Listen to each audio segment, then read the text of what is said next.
Happy life में आपका स्वागत है। आज का टॉपिक है सही चेतना के साथ शरीर त्यागना। जय जगन्नाथ। जिंदगी को जीना एक कला है। हमारा स्वभाव सबके साथ कैसा था और हम इस जिंदगी में कैसे किसी के काम आए, बस यही तो सारी चीज़ें हमारे जाने के बाद लोगों को याद रहती है। यह तो हम सब जानते हैं, पर क्या आप जानते हैं कि अंतिम समय में सही चेतना के साथ शरीर त्यागना भी एक महत्वपूर्ण यात्रा है आत्मा के लिए। कई साधु संत बड़े सुंदर और अद्भुत तरीके से अपना शरीर त्यागते हैं।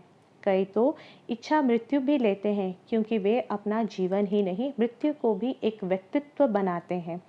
इसीलिए तो अंतिम समय में लोगों को ईश्वर का नाम स्मरण करने को कहा जाता है, ताकि वह व्यक्ति ईश्वर के ऊर्जा के साथ जुड़ा रहे। ऐसे कई विधि हैं जिसे अंतिम समय में कराया जाता है, जैसे कि गंगा जल और तुलसी मुख में देना, हनुमान चालीसा, गीता, गायत्री मंत्र, भगवत पाठ करना, ताकि हम इंसान महाभारत के परीक्षित की तरह आसानी से शरीर त्याग सके जहाँ कोई शारीरिक चेतना ना हो। अंतिम समय एक बहुत महत्वपूर्ण इसलिए भी है क्योंकि अंतिम समय में हमें मौका मिलता है सारे कर्मों को छोड़ आगे यात्रा करने का। अगर हम डरे और ये कहें कि हम इस जगह से जाना नहीं चाहते, तो जो भी यादें अंतिम समय में रही वह सब इंसान के कर्म चक्र में आ जाते हैं, जिस वजह से अंतिम सोच और विचार, डर और कष्ट उभर के आते हैं दूसरे जन्म में। क्या आपने देखा है जानवरों को, जब उन्हें अपनी मृत्यु का ज्ञात होता है तो वे कहीं कोने में जाकर चुपचाप होकर खाना पीना त्याग देते हैं। यह होता है जागरूकता जिंदगी के प्रति। तो क्या हम इंसान उन जानवरों से कुछ सीख नहीं सकते?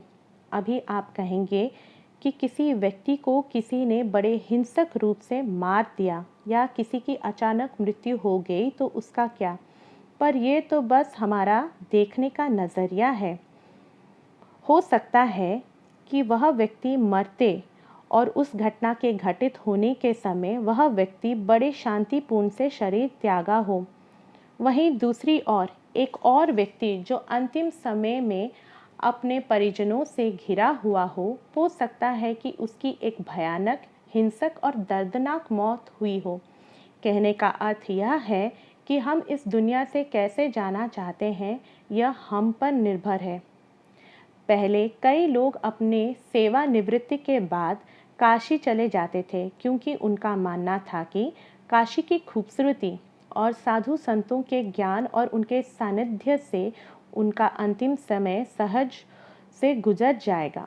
और यह सच भी है। काशी है ही साधुओं की भूमि, जहाँ जीवन और मरण का पाठ एक साथ सिखाया जाता है।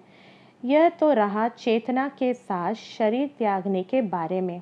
पर उन लोगों का क्या जो कोमा या वेंटिलेटर में हैं, या जो वृद्ध अवस्था के कारण कुछ समझ नहीं पाते? ऐसे लोग जिंदा तो हैं, पर उनका कोई विवेक नहीं होता, यानी कि वे हमेशा सोने की स्थिति में ही रहते हैं, जहाँ कोई चेतना नहीं। ऐसे लोग अपना शरीर त्यागने के बाद सोने की अवस्था में ही रहते हैं और कुछ वक्त तक यह समझ नहीं पाते हैं कि अब वे बस एक आत्मा है, और जैसे कि उन्होंने अपना कर्म पूरा नहीं किया है, तो तुरंत मृत्यु के बाद दूसरे लोगों के अपेक्षा उन्हें जल्दी दूसरा जन्म मिलता है। अगर आपको हमारी प्रस्तुति अच्छी लगे तो लाइक, शेयर और सब्सक्राइब करना ना भूलें।